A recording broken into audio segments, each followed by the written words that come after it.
দর্শক, গুরুত্বপূর্ণ একটি খবর নিশ্চয়ই জেনেছেন। ওসমান হাদী হত্যার প্রধান আসামি ফয়সাল সহ ২ জন ভারতে গ্রেপ্তার হয়েছে।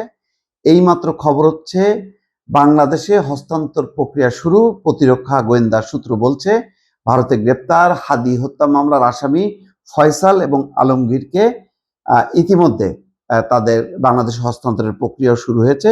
এর আগের খবর হচ্ছে ইনকলাব মঞ্চের আহ্বায়ক শহীদ শরীফ ওসমান হাদী হত্যাকাণ্ডের প্রধান আসামি ফয়সাল মাসুদ করিম এবং তার সহযোগী আলমগীর হোসেনকে গ্রেপ্তার করেছে ভারতীয় পুলিশ।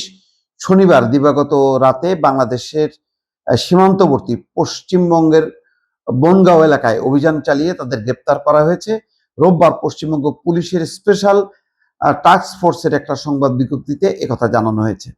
গোপন এবং বিশ্বাসযোগ্য তথ্য ছিল যে বাংলাদেশে চাঁদাবাজি, হত্যাকাণ্ড সহ গুরুতর অপরাধ করার পর ২ বাংলাদেশি নাগরিক তাদের দেশ থেকে পালিয়ে অবৈধভাবে ভারতে প্রবেশ করেছেন। সুযোগ পেলে তারা আবার বাংলাদেশে ফিরে যাওয়ার উদ্দেশ্যে বনগাঁও সীমান্ত এলাকায় আশ্রয় নেওয়ার চেষ্টা করেছিলেন। এসটিএফ জানায়, তথ্যের ভিত্তিতে শনিবার দিবাগত মধ্যরাতে অভিযান চালিয়ে বনগাঁও এলাকা থেকে ২ বাংলাদেশি নাগরিককে আটক করা হয়। তারা হলেন পটুয়াখালীর রুহুল ওরফে ফয়সাল করিম মাসুদ এবং ঢাকার আলমগীর হোসেন। সংবাদ বিজ্ঞপ্তিতে বলা হয়, দুজনকে প্রাথমিক জিজ্ঞাসাবাদে জানা যায় ফয়সাল করিম মাসুদের সহযোগী আলমগীর হোসেনকে সঙ্গে নিয়ে বাংলাদেশের রাজনৈতিক কর্মী হাদীকে হত্যা করেন এবং পালিয়ে যান। তারা মেঘালয় সীমান্ত দিয়ে অবৈধভাবে ভারতীয় ভূখণ্ডে প্রবেশ করেন। পশ্চিম ভারতের বিভিন্ন স্থানে ঘোরাফেরা করার পর শেষ পর্যন্ত পশ্চিমবঙ্গের বনগাঁও এলাকায় আসেন তারা। তাদের উদ্দেশ্য ছিল সুযোগ পেলে আবার বাংলাদেশে ফিরে যাওয়া। টাস্ক ফোর্স জানায়, এই বিষয়ে একটা মামলা করা হয়েছে। আজ সংশ্লিষ্ট আদালতে হাজির করার পর তাদের পুলিশ হেফাজতে পাঠানো হয়েছে। এ বিষয়ে আরো তদন্ত চলছে, কিন্তু এখন প্রতিরক্ষা গোয়েন্দা সূত্র বলছে যে গ্রেপ্তার ফয়সাল এবং আলমগীরকে বাংলাদেশে হস্তান্তরের প্রক্রিয়া শুরু হয়েছে।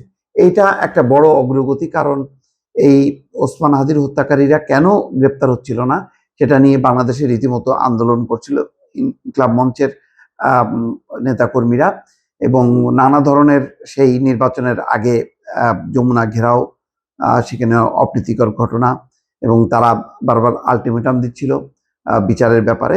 আশা করা যায় যে প্রধান ২ আসামি গ্রেপ্তার হওয়ার পর তাদের বিচার প্রক্রিয়া এই নতুন সরকার, বিএনপি সরকারের মাধ্যমেই হবে, এবং নিশ্চয়ই এই বিষয়ে অন্তত সরকারকে আর ধকল পোহাতে হবে না বা অপবাদ বইতে হবে না যে তারা ওসমান হাদীর বিচার করছে না।